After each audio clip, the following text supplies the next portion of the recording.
Ethan Cole returned to the valley on a freezing evening, the kind of cold that made the air sharp and the sky dull, the kind that made every breath feel like ice pressing against his chest. His old truck crawled down the familiar dirt path, headlights bouncing across the trees he grew up climbing, across the ground where he once ran barefoot as a child, across the valley where his father taught him how to build, survive, and respect the land that fed their family for generations. But nothing could prepare him for what those headlights revealed when he reached his cabin. His home, his sanctuary, the only piece of his family he had left. The door he built with his own hands was smashed off its hinges. The windows he fixed every winter were shattered, glass covering the snow like broken stars. His blankets, tools, clothes, and memories were thrown outside in messy piles, ripped apart by careless hands. And there, hanging crookedly on the wooden wall, was a bright red notice that glowed like a wound in the darkness. Evicted, Riverbend HOA Authority.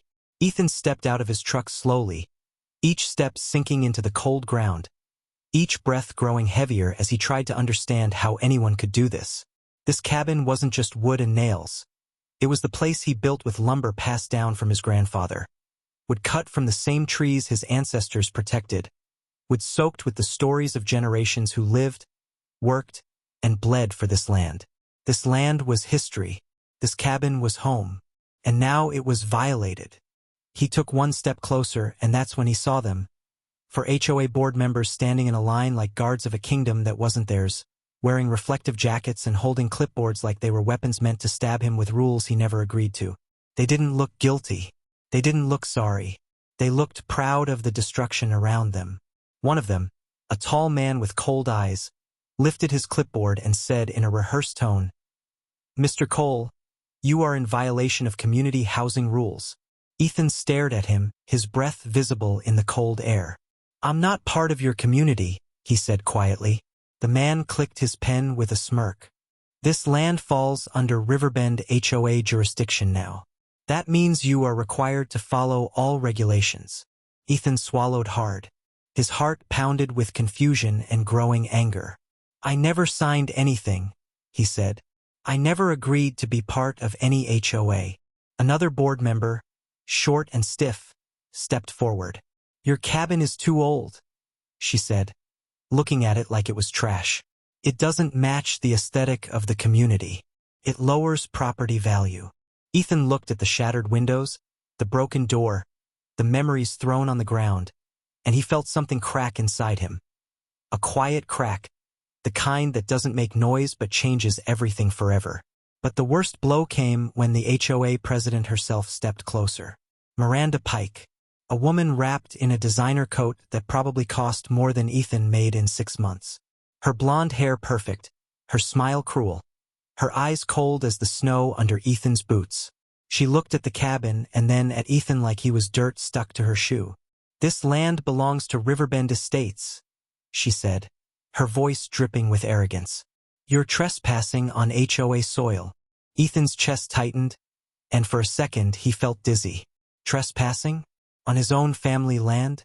Land his grandfather protected with everything he had? Land his great-grandfather bought before the HOA president's family even moved into the state? Ethan looked past her at the valley. Wide, beautiful, full of large luxury homes built in the last decade.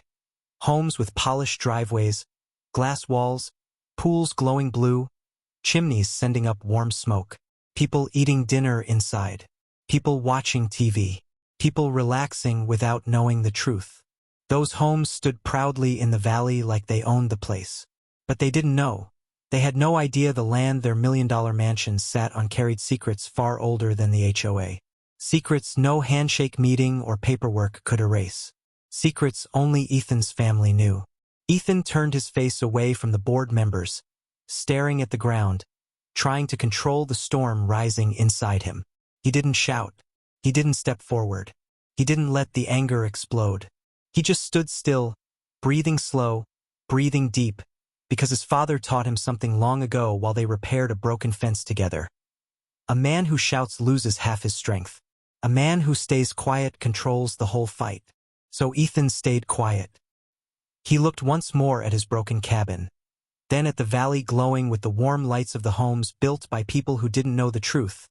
Then at the mountains standing tall like silent witnesses to everything that happened. The cold wind blew through his hair, carrying the scent of pine and snow, and in that moment, Ethan felt something old and powerful wake up inside him. Something that had been sleeping for years. The land, his land, called to him in a way it hadn't since he was a child. The ground felt alive beneath his boots. The trees seemed to whisper warnings. The valley felt like it was watching him, waiting for him to fight back. Ethan took a slow step backward, then another. He ignored the smirks. He ignored the insults. He ignored Miranda Pike's final taunt. "This place is better off without you." He turned around and walked toward his truck, each step steady, each step heavy with the weight of everything he lost in one night. But he didn't walk like a defeated man.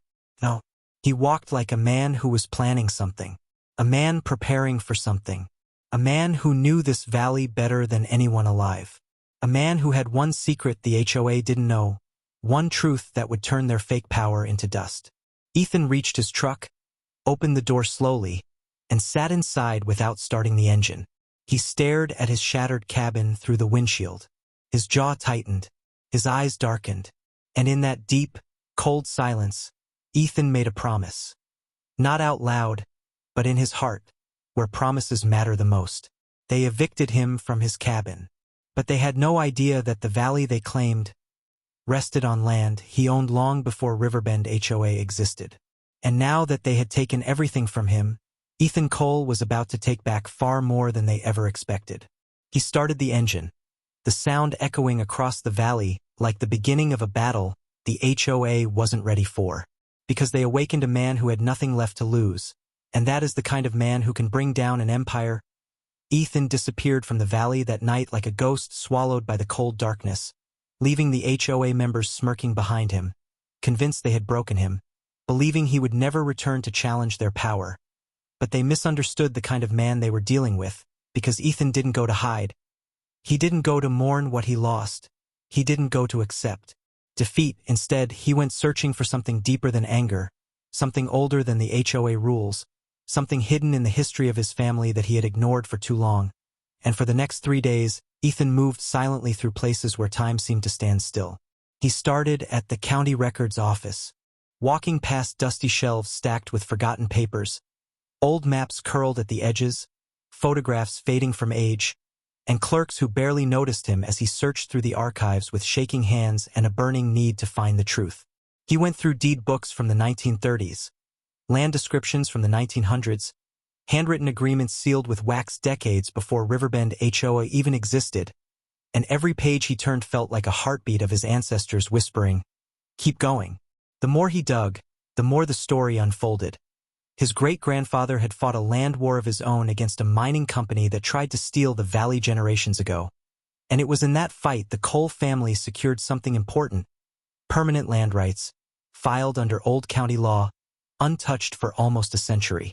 Ethan's hands trembled as he read through these old documents, some written in fading ink, some signed with marks instead of names, but every single one pointed to a truth the HOA could never erase. The valley was not community property, not development land, not a place the HOA could ever legally control. It belonged to the Cole family. Every ridge, every slope, every creek, every corner of the land the mansions were built on. Ethan didn't stop there. He drove to the home of a retired county surveyor named Frank Marshall, a man in his late 70s with a slow walk and a sharp memory. Frank opened the door with surprise in his eyes when he saw Ethan, because he had known Ethan's father years ago, had walked the old boundaries with him, had measured the valley when it was still untouched. Ethan laid the documents on Frank's wooden table, and the old man's expression changed from confusion to shock to anger as he flipped through the pages. "Son," Frank said quietly, "these aren't just old papers. These are the original foundation of land ownership in this valley. This is the real truth." Ethan watched as Frank pulled out his own dusty box of maps, hand-drawn decades ago, showing the valley lines long before the HOA existed. They matched perfectly with Ethan's documents. For a moment, Ethan closed his eyes, overwhelmed with the feeling that he wasn't standing alone, that his father, his grandfather, and his great-grandfather were all there, guiding his hands, guiding his steps, guiding his fight. Frank placed a firm hand on Ethan's shoulder and said the words Ethan needed most. "They threw you out of your cabin, but you hold the land under their mansions. You have no idea how much power you actually have." Ethan took a long breath, the weight of generations settling on his shoulders, not as a burden but as strength. He left Frank's home with a binder full of proof. Maps, deeds, signatures, agreements. Every document he needed to reclaim what was stolen. But he wasn't done. The next morning, Ethan visited the town historian, an old woman named Helen Ward, who had spent 30 years recording the stories and land transitions of the region. When she saw Ethan standing at her door with the brown envelope and the old deeds, she gasped softly and invited him inside with trembling hands. She sat down with him at her table, covered with books and photographs, and as she reviewed Ethan's documents, she whispered, "My grandfather used to say the Cole family owned the valley before the roads were built. Your family protected this land. They helped build this town. The HOA. They don't know the real history." Helen pulled out a large leather-bound book filled with handwritten notes, maps, and the earliest records of the region. On one page, in elegant handwriting from the early 1900s, were the words, "Valley property, belonging to the Cole family, passed through bloodline, no expiration." Ethan felt heat rise in his chest. Not anger, but pride. His family wasn't small. They weren't powerless. They weren't forgotten. They were the valley. They were the reason the valley had roads, water lines, trails. His ancestors built everything the HOA tried to take credit for. And now the HOA had tried to throw him out of his own legacy. Helen looked at him with soft eyes and said, "You have something stronger than the HOA will ever understand, truth. And truth kept quiet becomes a weapon when spoken at the right time." Those words echoed in Ethan's mind as he drove back toward the valley for the first time since the eviction. He didn't drive in anger. He drove with a calmness that frightened even him. He drove with the strength of 4 generations behind him. When Ethan reached the crest overlooking the valley, he stopped the truck and stepped out into the freezing wind. The valley below was covered in morning frost, the mansions glimmering like jewels in the cold sunlight, and the cabin ruins still visible like a scar in the land. But Ethan didn't feel defeated. He felt awakened. He stood there for several minutes, breathing in the cold air, letting the land speak to him. Then he whispered softly, "I'm coming back, not for revenge, for justice." When he drove down into the neighborhood, people peeked from their windows. Some whispered, some pointed, some stepped back in fear, because they expected him to return broken. But he came back stronger, carrying a thick binder filled with history, truth, and the power to turn every HOA rule into dust. And standing at the entrance of Riverbend was Miranda Pike, arms crossed, wearing another expensive coat, staring at him with a smirk she didn't know would soon die. She stepped forward and said, "You again? Didn't you get the message the first time?" Ethan looked at her slowly, his eyes cold and steady. "I did," he said. "Now it's time you get mine." She raised an eyebrow, but Ethan didn't argue, didn't shout, didn't waste breath. He simply opened the binder and held up the first old map, one that showed the valley lines stretching far beyond the HOA's boundaries. Miranda's smirk vanished instantly. Her eyes widened, her face drained, and Ethan felt something shift in the wind, something powerful, something inevitable. Because that was the moment Ethan realized this wasn't just a fight for his cabin. It was a fight for every generation before him. And he was ready. The valley was ready. And the HOA had no idea what was coming next. Ethan stood there holding the binder open, the cold morning air biting at his fingers, but he didn't feel the chill. What he felt was the weight of the truth he carried, truth older than every house in the valley, truth heavier than every rule the HOA ever wrote. And as Miranda Pike stared at the faded old map in complete disbelief, Ethan could almost hear his great-grandfather's voice whispering through the paper, telling him to stand tall, telling him not to back down, telling him this was the moment the valley had been waiting for. Miranda tried to recover her arrogance, crossing her arms, raising her chin, but her eyes betrayed her fear. "Old drawings don't mean anything," she muttered. But her voice trembled, and Ethan knew she was starting to realize she had awakened something far bigger than a simple eviction case. Ethan slowly turned the page, revealing a second map, this one stamped, dated, and signed by county officials from the late 1930s. The signature of the old commissioner glowed faintly under the sunlight. The ink faded with time, yet still strong enough to strike fear into the heart of anyone who knew the law. "This," Ethan said quietly, "is the original Valley Division. This is the land your HOA claims belongs to them." Miranda's eyes darted across the paper, her breath catching when she saw the valley line stretching far wider than she expected, lines that covered the hilltops, the creek path, the forest edge, and most importantly, the very ground her precious mansions were built on. Ethan flipped to the next document, an old agreement sealed in thick wax, the kind used in the early 1900s. The paper crackled as he unfolded it, revealing bold handwriting that declared, "The Cole family retains full and permanent ownership of the entire valley. No organization, settlement, community, or external authority may alter, revoke, or encroach upon these rights without direct family consent. Permanent ownership, valley." Miranda took a step back. Her hands shook, her lips parted, but no words came out. The other HOA members, who once stood proudly behind her, now exchanged nervous glances, taking tiny steps backward as if the papers themselves were living things ready to bite. Ethan didn't raise his voice. He didn't need to shout.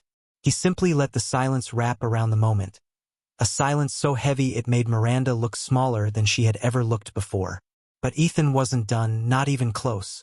From the binder, he pulled out a photograph yellowed with age. His great-grandfather standing on the valley ridge, holding the same map Ethan now held. Behind him, the valley looked empty, pure, untouched by fences or mansions. Ethan held the photograph up toward Miranda. "Before your HOA existed," he said softly, "before any of these homes were built, this valley belonged to the Coles." Miranda's face twisted in anger and fear, but Ethan didn't let her speak. He reached deeper into the binder and pulled out the final document, the one that tied everything together, the one that could shatter every argument the HOA had built. It was a notarized certification from the county archive, signed by the town historian herself, confirming that the Cole family never transferred, sold, or forfeited any part of the valley land for 120 years. Ethan watched as the color drained from Miranda's face because she knew exactly what that meant. Every home, every walkway, every swimming pool, every clubhouse in the valley was sitting illegally on Ethan's land. And she knew one more thing: this information, if proven in court, would destroy the HOA completely. But Miranda was not the kind of woman who surrendered easily. Fear made her reckless. She snatched the binder from Ethan's hands, flipping through it desperately as if she could find an error, a loophole, a missing signature she could cling to. These can't be right," she said, her voice rising, shaking. "This is impossible. The developer bought this land legally. We have documents. We have contracts." Ethan looked at her with calm, steady eyes that made her voice break even more. "Your developer bought land that wasn't theirs to sell," he said. "And you built an empire on top of it." Miranda let the binder slip from her hands, landing on the cold pavement with a dull thud. The other HOA members backed away, their confidence melting like snow under fire. Neighbors peeked from behind windows, whispering as they saw the HOA president losing control of the story she had shaped for years. A heaviness settled over the valley, as if the land itself had been waiting for this moment. Waiting for someone to speak the truth out loud after years of being mistreated, cut, built on, and claimed by strangers. Ethan bent down, picked up the binder slowly, brushing the dirt off its edges, and said, "You evicted me from my cabin because you thought you owned this valley, but everything you built sits on land that belongs to my family." Miranda stepped back so quickly she almost stumbled. We can fix this," she whispered desperately. "We can talk. We can." But Ethan shook his head once, a small, controlled movement that made her stop breathing. "No," he said softly. "You destroyed my home without even asking me who I was." The wind blew across the valley, carrying leaves and tension through the air. Ethan looked over the mansions glittering in sunlight. The same mansions whose owners mocked him, ignored him, treated him like a squatter on his own heritage. And for the first time, the power shifted. Ethan didn't feel small anymore. He didn't feel helpless. He didn't feel alone. He felt the strength of his ancestors standing behind him. He felt the valley finally breathing with him. And Miranda Pike, the woman who ordered his eviction, looked at him with real fear of losing everything she built on stolen ground. Ethan closed the binder and held it at his side, the weight of truth resting easily in his hand. Then he turned to walk away, his boots crunching on the gravel, his steps slow and steady, leaving Miranda frozen in the cold air. He didn't need to fight her today. He already knew how this story would end. Because Ethan Cole wasn't just a man with papers, he was the rightful owner of the valley. And the HOA had just made the biggest mistake of their lives. Ethan walked away from Miranda that morning with the binder pressed under his arm. Not out of anger but out of a deep, quiet determination that felt older than him, older than the valley, older than every mansion standing on stolen land. And as he approached his truck, the cold wind carried with it every memory of his father's voice, every lesson about patience, strength, and truth, whispering to him that this fight was no longer just his. It was a fight for everyone who ever lived honestly on this land before greedy hands tried to rewrite history. Ethan didn't go home. He didn't rest. Instead, he drove straight to the county administration building, the same place where decades of stories and records lived in dusty drawers no one touched anymore. The same place where the truth waited, buried under layers of time. He walked in with calm determination, and the moment he placed the binder on the front desk, the receptionist's expression changed because she recognized the weight of those old documents. She had seen Ethan's great-grandfather in pictures on the wall, had heard stories about the Cole family's connection to the valley, stories the new generation had forgotten. In minutes, Ethan was sitting in a small conference room across from two county officials, a zoning inspector and an environmental officer. He laid out the old maps, the signed agreements, the sealed documents, and as they turned each page, the atmosphere in the room shifted from curiosity to shock to something Ethan recognized instantly. Fear, but not fear of him, fear of what the HOA had done. The zoning inspector, a serious man with glasses hanging low on his nose, rubbed his forehead and whispered, "If this is real, then half the development is illegal." The environmental officer leaned closer, pointing at the creek path on the map. "They built over protected water lines," she said in disbelief. The county officials exchanged looks that spoke louder than any words. They knew this wasn't a small problem. This was a legal earthquake. Ethan didn't raise his voice. He simply said, "They evicted me from my own land. I want the county to see the truth." And the truth hit hard. Within hours, county vehicles started rolling into Riverbend like a quiet army. White trucks with government plates, orange cones, clipboards carried by people who did not bend to HOA power. Inspectors walked across manicured lawns, examined fencing, studied sewer lines, measured property boundaries, and the more they inspected, the louder their whispers grew. Illegal construction, unapproved expansions, violation of environmental protections, buildings sitting directly on Ethan's land. And the HOA could do nothing but watch. Homeowners peeked from behind curtains, confused and scared, wondering why government trucks surrounded their perfect homes. Some came outside demanding answers, but the inspectors ignored them, their focus fixed on the truth Ethan had brought forward. And at the center of it all stood Miranda Pike, wearing a thick coat and forced smile, trying desperately to keep control as the world she built cracked open under the weight of the truth she tried to bury. She walked toward the lead inspector, her heels crunching on the frost, and said with forced confidence, "This is unnecessary. We've handled everything properly. There must be some misunderstanding." The inspector didn't even look at her. "Ma'am," he said coldly, "your entire development sits on land that belongs to someone else, and you built structures without permits. This is a serious violation." Miranda's face drained of color. Her hands shook. She looked around at the homeowners gathering near the sidewalks, all whispering, all staring at her like she had become a liability. But Ethan stayed silent. He stood near his truck, arms crossed, watching everything unfold with a calm he didn't feel the day they evicted him.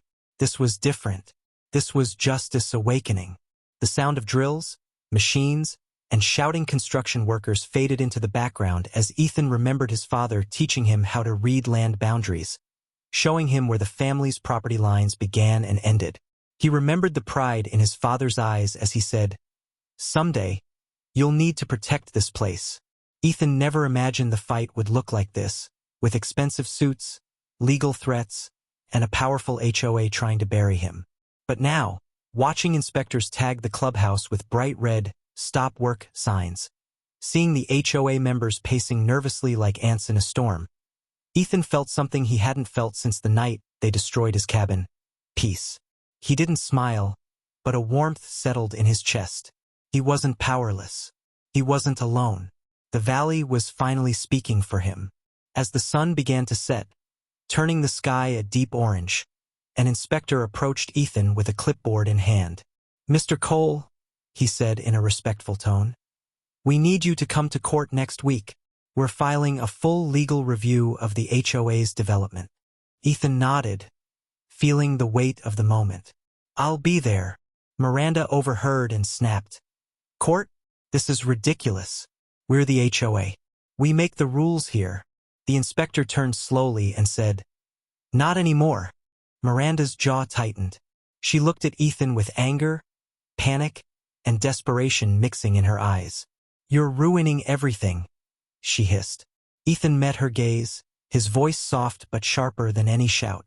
"You ruined yourself." Her breath caught as if the words slapped her harder than a hand ever could. That night, when Ethan drove back to the empty space where his cabin once stood, he didn't feel broken anymore. He felt connected to the soil, the trees, the creek, the mountains, and to every ancestor whose blood ran through the valley. He knelt in the cold dirt, placed his palm on the ground, and whispered, "I'm fighting for you. I won't stop." The wind moved gently through the trees, almost like a reply. Ethan stood up slowly, staring at the dark outline of the valley under the moonlight, and he knew something with absolute certainty. The HOA had started a war they couldn't win, and the next battle in court would be the most important fight of his life. And Ethan Cole was ready for it. The courtroom was overflowing on the morning Ethan Cole walked in, not because people cared about him before, but because news had spread like wildfire that the Riverbend HOA was facing a land ownership disaster bigger than anything the town had ever seen, and everyone wanted to witness how the quiet man they evicted from a small old cabin was now bringing an entire empire of mansions and money to its knees. Ethan entered with calm steps, the same binder under his arm, the same quiet fire in his eyes, and the same strength he carried from his ancestors. The HOA members sat stiffly at their table, wearing expensive suits and forced smiles, trying to appear confident. But their eyes were restless, bouncing from the judge to the audience to the documents spread across their own table, documents that suddenly felt like lies compared to Ethan's truth. Miranda Pike sat at the center, hands gripping the edge of the table so tightly her knuckles turned white, her face pale beneath layers of makeup, her confidence shattered but her pride refusing to let her break publicly. When the judge entered, an older man with steel-gray hair, a deep voice, and a reputation for hating dishonesty, the entire room fell into a heavy silence. "This court will review the case of Cole versus Riverbend HOA, he announced, his voice echoing like thunder. The HOA lawyer stood first, smiling too wide, speaking with that polished tone lawyers used when they were trying to hide panic. He argued that Ethan's documents were outdated, irrelevant, and not recognized under modern development law. He tried to paint Ethan as a stubborn old-fashioned man unable to accept progress. He even blamed Ethan for property damage, for allowing his cabin to decay, completely ignoring the fact that the HOA destroyed it. Ethan stood still, eyes steady, letting the lawyer speak every lie without flinching. Because he knew one thing: truth doesn't need volume. It needs timing. And this was his moment. When the judge finally said, "Mr. Cole, do you wish to respond?" Ethan stepped forward and placed the binder gently on the table, opening it with the care someone gives to a family heirloom. He slid the first map toward the judge, a decades-old hand-drawn valley map, the boundary lines bold and clear. The judge squinted at it, eyebrows lifting slightly. Ethan then presented the notarized land grant signed by the county commissioner in the 1930s, the document outlining the permanent ownership of the entire valley. The lawyer tried to object, but the judge silenced him with a raised hand. "Sit down," he said sharply. Ethan then handed over the certification from the county historian confirming the Cole family had never sold, traded, or transferred the land. Then came the photographs. Then came the letters. Then came the signatures. Truth after truth after truth stacked themselves in front of the judge like bricks building a wall around Ethan, a wall no HOA lawyer could climb. The room grew so quiet that even the sound of paper shifting was loud. The judge reviewed each document for what felt like an eternity. Miranda kept shifting in her seat, sweat forming on her forehead, her breathing growing shallow. Some homeowners in the audience were crying silently, realizing their million-dollar mansions were sitting on land never legally sold to them. Others looked at Ethan with awe, with guilt, with respect, seeing him not as a man living in a cabin but as the rightful owner of everything around them. When the judge finally looked up, the atmosphere cracked with tension. "These documents," he said slowly, tapping the old land grant, "are not outdated. They are legally binding and protected under state law." The HOA lawyer's face drained of all color. Miranda swallowed hard, her jaw trembling. The judge continued, "The Cole family has full, permanent ownership of the valley. The HOA had no authority to evict Mr. Cole. They had no authority to build on this land. And they certainly had no authority to enforce rules on property that does not belong to them." Gasps shot through the courtroom. The HOA lawyer tried to stand again, but the judge slammed his gavel, his voice booming, "Sit down." People leaned forward, breaths held. And then, with a finality that shook the entire valley, the judge delivered the ruling that would be remembered for generations. Riverbend HOA is hereby stripped of all rights, authority, and claims over the valley. All land is to be returned to Ethan Cole effective immediately.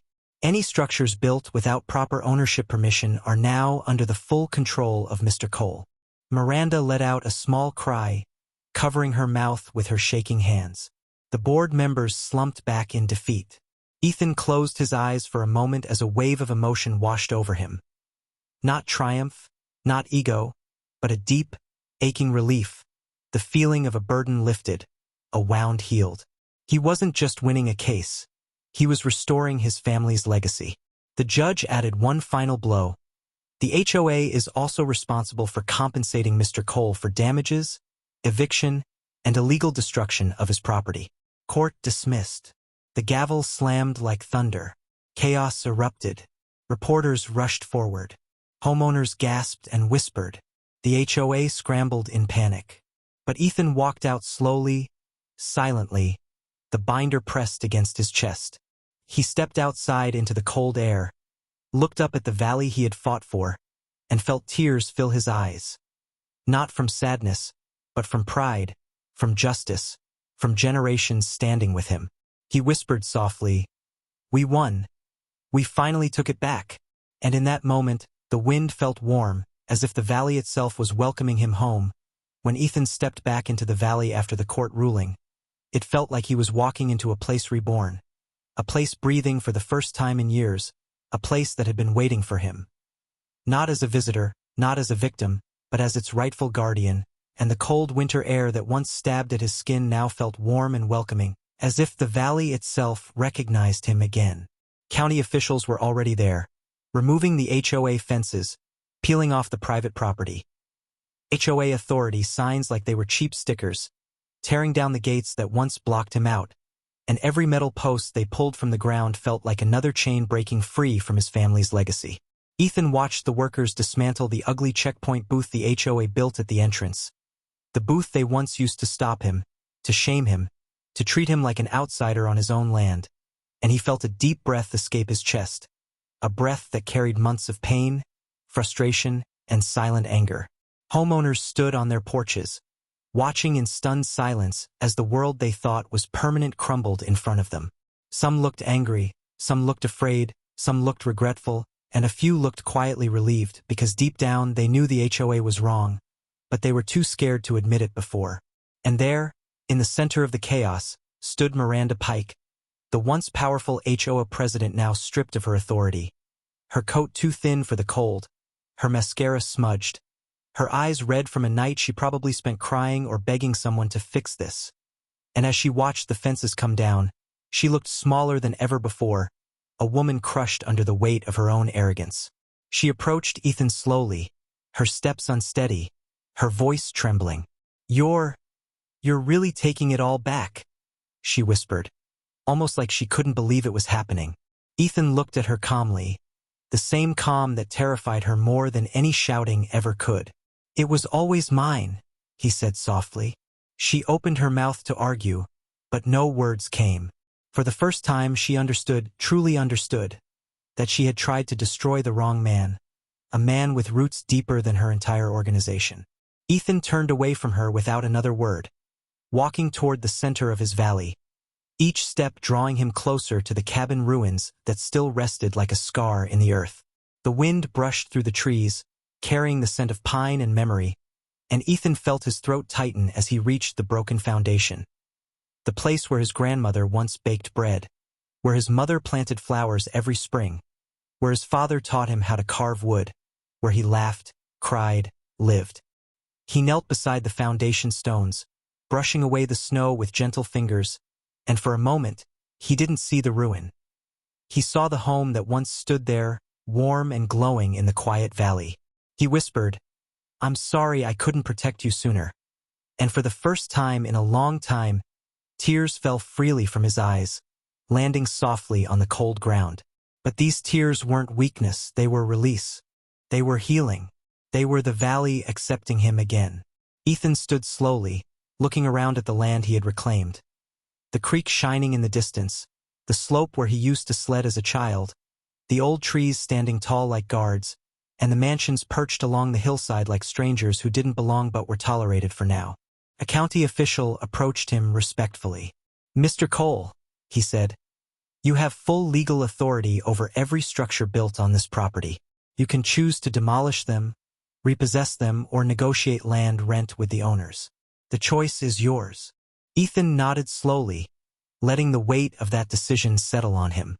He didn't feel bitterness. He didn't feel rage. He felt responsibility. His ancestors protected this valley not to destroy it, but to preserve it. "I'm not here to take homes away," Ethan said quietly. "I'm here to take back what was taken from me." The official nodded with admiration. Nearby, a family approached Ethan. A father, mother, and young daughter who lived in one of the mansions. The father looked ashamed. "We didn't know," he said softly. "We thought the HOA owned everything. We're sorry for what they did to you." Ethan nodded.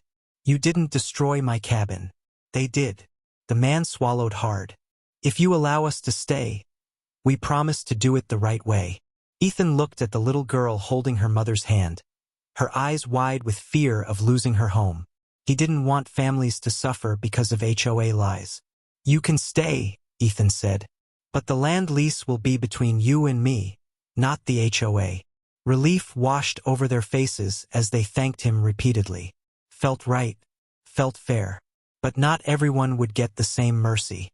Some homeowners had supported Miranda fully, mocking Ethan, calling him the Valley Squatter, treating him like dirt, voting for his eviction without knowing he owned the ground under their multi-million-dollar floors. And Ethan remembered every word, every insult, every laugh. For them, justice would look different. As Ethan walked further down the valley, dozens more homeowners came out. Some pleading, some apologizing, some silent. But Ethan stayed calm, knowing he would handle each case with fairness. The last person to approach him was Miranda Pike. Her voice cracked as she asked, What happens to my house?" Ethan looked at her, his eyes steady but not cruel. "Your home sits directly on the land you tried to take from me," he said quietly. "You evicted me from my cabin. You destroyed everything I had." She nodded slowly, tears filling her eyes. "I know. I'm sorry." Ethan took a breath, feeling the weight of every moment that led them here. "You don't get to stay," he said. Miranda's knees buckled slightly, her breath hitching, but she didn't argue. She knew she deserved this outcome. Ethan walked past her without another word. As the sun set behind the mountains, painting the valley in gold, Ethan stood at the top of the ridge overlooking everything. His land, his history, his legacy. For the first time in years, he felt whole. And the valley, silent and peaceful, seemed to whisper back to him. "You brought us home again." The valley was quiet that night, the kind of deep silence that only exists when a place finally breathes again after years of being suffocated. And as Ethan stood on the highest ridge overlooking everything his ancestors once protected, he felt the weight of generations settle softly on his shoulders. Not heavy, not painful, but comforting, like a warm hand resting gently on his back. The cold wind brushed through his hair, carrying the scent of pine, frozen earth, and distant creek water, and he closed his eyes for a moment, imagining his father standing beside him just like he did when Ethan was a boy, pointing out the curves of the valley, the old forest line, the place where the sun dipped behind the mountains. One day, his father used to say, "This land will need you, and you'll know when that time comes." Ethan smiled sadly, whispering into the darkness, "You were right. I finally understand." Down in the valley, the last remaining HOA signs were being pulled out by county workers, tossed into trucks like pieces of trash that never belonged to this land, and the destruction of the clubhouse, once the HOA's proud symbol, was now nothing more than a scattered pile of concrete and twisted metal. The moonlight reflected off the broken pieces, making them look like ghosts of arrogance fading away. Ethan sighed deeply, not with exhaustion but with release. This was the final chapter of a fight he never wanted but was forced into. Forced by greed, forced by lies, forced by people who believed property lines were more important than history, community, or respect. He walked slowly down the ridge, boots crunching in the frost, each step echoing in the silent night. He passed the creek, now flowing clearer than before, as if the water itself felt freer. He reached the flat clearing where his cabin once stood, where only the stone foundation remained, half covered by snow. Kneeling beside it, he placed his palm gently on the cold stones, feeling the deep pulse of memory running through them.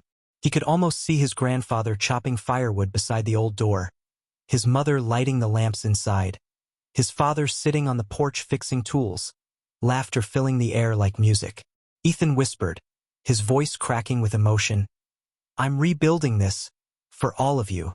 He stood up slowly, wiping away tears he didn't mind shedding, then walked to his truck and opened the back. Inside lay a new wooden sign he carved over the past week, each stroke made with patience, with love, with a promise. He lifted the sign gently, carrying it toward the valley entrance where the HOA's metal gate once stood. The same gate they slammed in his face, the same gate they used to make him feel small and powerless.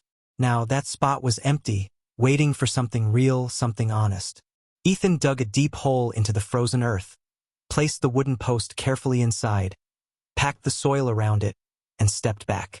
In the soft moonlight, the sign stood tall, strong, proud. Cole Family Valley. Private. Respect the land. The words glowed warmly in the cold night, and Ethan felt his heart swell. This wasn't a sign of revenge. It was a sign of restoration. A sign that the valley was finally returning to the people who loved it. Not owned it on paper, but cared for it in soul. The next morning, as dawn painted the sky in pink and gold, families from the valley walked quietly toward Ethan's land entrance. Some came to ask forgiveness. Some came to thank him. Some came simply because they wanted to see the valley's true owner with their own eyes. Ethan didn't shout at anyone. He didn't turn anyone away harshly. He listened. He spoke calmly. He allowed good-hearted families to stay in their homes, with fair land leases, with respect, with honesty. And those who had mocked him, insulted him, voted for his eviction, they packed their things and left quietly, their footsteps heavy with humiliation, because they finally understood what Ethan had always known. This valley wasn't a playground for power, it was a legacy. When the crowd eventually left, Ethan walked down to the creek again, feeling the sunlight warm his face. He dipped his hand into the cold water and whispered, "It's over." The valley felt peaceful for the first time in years. And as he walked back toward the cabin foundation, ready to rebuild, ready to plant new roots, ready to start a life free from interference, he felt something rise inside him, a quiet, unshakable pride. No HOA would ever control this land again. No stranger would ever erase his family again. No one would ever stand on his soil without understanding its history. Ethan Cole had been evicted from his cabin, humiliated, pushed out, treated like nothing. But in the end, he stood above all of them. He reclaimed the ground beneath their mansions. He restored his family's honor. And as he placed the first new wooden beam where his cabin would rise again, he whispered with a small, proud smile, "They evicted me from my home, but I took back everything they built theirs on.